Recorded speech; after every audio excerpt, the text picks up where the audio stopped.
बिस्मिल्लाहिर्रहमानिर्रहीम। अस्सलाम वालेकुम। अज़ीज़ तलबा, कलसूम फ़ातिमा आपसे मुखातिब है।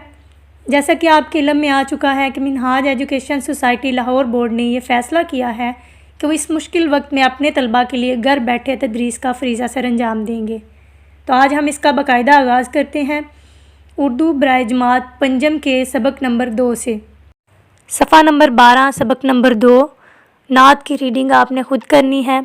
अज़ीज़ तलबा, मैं आपको इन अशार की मुख्तसर तशरीह करके बता देती हूँ कि शायर इस नात में नबी करीम सल्लल्लाहु अलैहि वसल्लम की शान को किन अल्फाज में बयान कर रहा है।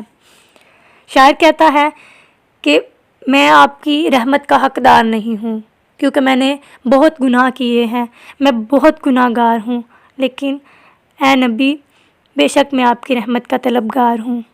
आपकी रहमत के आगे मेरे जो गुनाह हैं वो कुछ नहीं है। मेरी आँखें शर्मिंदगी के आंसुओं की वजह से भरी हुई हैं। मैं अगर दुआ के लिए हाथ उठाऊं, कुछ बोलना चाहूं तो मैं बोल नहीं सकता। अगर मैं आपकी रहमत में खड़ा हूं तो दुनिया की कोई तकलीफ़ नहीं मुझे। मैं दुनिया वालों से पूछता हूं कि बताओ, क्या मदीना मुनव्वरा जैसी भी कोई आरामदेह जगह मौजूद है। शायर कहता है कि मदीने की जो खाक है वो भी नायाब मोती हैं, तो बताओ उस जैसी खाक भी इस दुनिया में कहीं पर मौजूद है? बेशक नहीं। तो ये इस नात की तशरीह थी।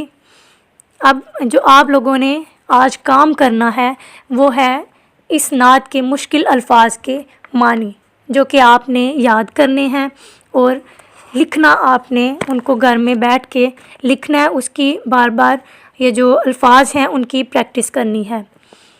सज़ावार, मुस्तहिक, अश्क, आंसू, गुफ्तार, गुफ्तगू, पनाह, हिफाजत, बेखार, कांटों के बगैर, नदामत, शर्मिंदगी, तैबा, मदीना तैबा, आया रहमत, वमा अरसलनाका इल्ला रहमतल लिल आलमीन।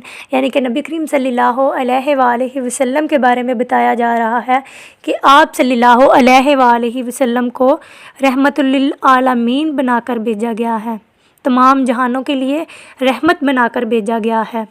आज़ार, दुख, गोहरे शहवार, कीमती मोती। तो आज के सबक में आपने सफ़ा नंबर 14 पे अल्फाज मानी मौजूद हैं, वो आपने याद करने हैं। आज का हमारा सबक जो है वो ख़त्म हुआ चाहता है। सबक के इख्तिताम पर आपसे एक छोटी सी हदीस शेयर करना चाहूँगी। रसूल सल्लल्लाहु अलैहि वसल्लम ने इरशाद फरमाया, क़यामत के दिन मेरे नज़दीक तरीन वो लोग होंगे जो सबसे बढ़कर मुझ पर दुरूद भेजते हैं। तो इस मुश्किल घड़ी में अपने घरों में रहते हुए कसरत से दुरूद पाक का एहतमाम करें ताकि अल्लाह पाक हमें इस वबा से निजात दे। आमीन। दुआओं में याद रखिएगा। शुक्रिया।